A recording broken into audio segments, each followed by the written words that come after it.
कभी ऐसा हुआ है कि सुबह सुबह आपका दिल आपके फोन से भी ज्यादा भारी लगे, जैसे रात भर कोई अनदेखा बोझ आपके सीने पर बैठा रहा हो और सुबह की पहली किरण के साथ ही वो और भी भारी हो गया हो।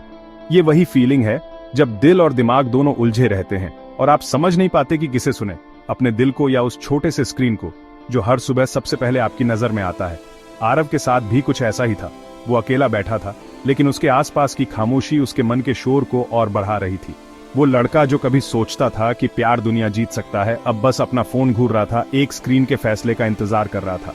कभी कभी उसे लगता था कि उसकी पूरी जिंदगी अब इसी स्क्रीन के इर्द गिर्द घूमती है। वो उठता है, आंखें मलता है, इंस्टाग्राम खोलता है, एक रोज की आदत की तरह, आप जानते हैं, जैसे हर सुबह की शुरुआत अब चाय या अखबार से नहीं बल्कि नोटिफिकेशन से होती है।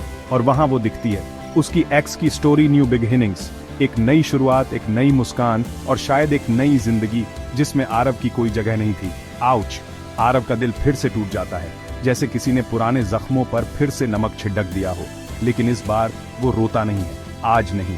आज उसकी आंखों में आंसू नहीं, बल्कि एक अजीब सी ठान है। आज उसके पास एक नई स्ट्रैटेजी है। वो सोचता है, क्या इस बार दिल की नहीं दिमाग की सुननी चाहिए? देखते हैं एआई क्या कहता है। जब इंसान कंफ्यूज हो तो मशीन से पूछना कैसा रहेगा। वो अपना फोन पकड़ता है, चैट जीपीटी खोलता है और टाइप करता है जैसे कोई दोस्त हो जो कभी जज नहीं करता। एआई, क्या मुझे अपनी एक्स को मैसेज करना चाहिए? एक सीधा सवाल, लेकिन जवाब उतना आसान नहीं। कुछ सेकंड बाद बूम, 3 ऑप्शन दिखते हैं, जैसे जिंदगी के 3 रास्ते सामने खुल गए हों।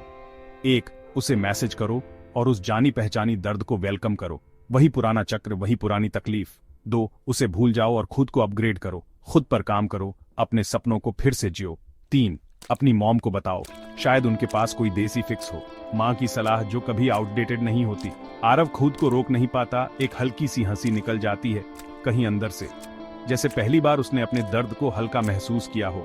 ब्रो, ये चैट जीपीटी है या चैट टॉक्सिक?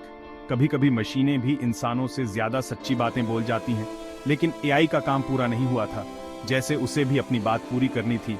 वो और ऐड करता है, और हे, अगर फिर से ब्रेकअप होता है तो मुझे दोष मत देना, मैं तो बस एक मशीन हूँ, तुम इंसान हो, कुछ सीखो यार। ये लाइन सुनकर आरव को एहसास होता है कि कभी कभी जवाब बाहर नहीं अंदर मिलते हैं। वो एक लंबी सांस छोड़ता है, फोन उठाता है। दिल और दिमाग के बीच की लड़ी ढाई अब अपने चरम पर थी। अपनी एक्स को एक मैसेज टाइप करता है, हे, बस कहना चाहता था, लेकिन शब्दों में उलझन है, जज्बातों में डर है। फिर वो रुक जाता है, उसे पढ़ता है, डिलीट कर देता है, जैसे हर बार दिल की आवाज को दिमाग रोक लेता है, फिर से शुरू करता है। शायद इस बार कुछ अलग लिखेगा, शायद इस बार हिम्मत जुटा पाएगा। फिर से रुक जाता है, मन में सवालों का सैलाब है, क्या सही है, क्या गलत। फिर से डिलीट कर देता है, जैसे हर बार उम्मीद और डर की जंग में डर जीत जाता है। बाहर की दुनिया चल रही है, लेकिन आरव की दुनिया वहीं अटकी है, एक मैसेज के ड्राफ्ट में, एक अधूरी बात में। कुछ देर तक वो बस वहीं खड़ा रहता है, सड़क के किनारे, जैसे वो अपने दिमाग में चल रहे ट्रैफिक के साफ होने का इंतजार कर रहा हो। हर गाड़ी एक सोच, हर हॉर्न एक याद। और फिर बहुत दिनों बाद आरव मुस्कुराता है, दिल से, जैसे किसी ने उसके दिल का बोझ हल्का कर दिया हो। जब मैंने अपने दिल की सुनी तो मुझे दर्द मिला, जब मैंने एआई से पूछा तो मुझे लॉजिक मिला, और शायद दोनों का बैलेंस ही असली जवाब है। वो अपना फोन वापस पॉकेट में रखता है, चला जाता है।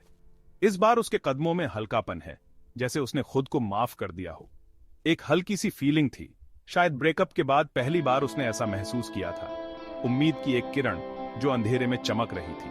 और तभी आरव को आखिरकार उसका जवाब मिलता है, जवाब जो किसी चैटबॉट या इंसान से नहीं, खुद से आया था। अपनी एक्स से मत पूछो, अपने एआई से पूछो, लेकिन सबसे जरूरी, कभी कभी अपने आप से भी पूछो, क्योंकि असली जवाब वहीं छुपा होता है।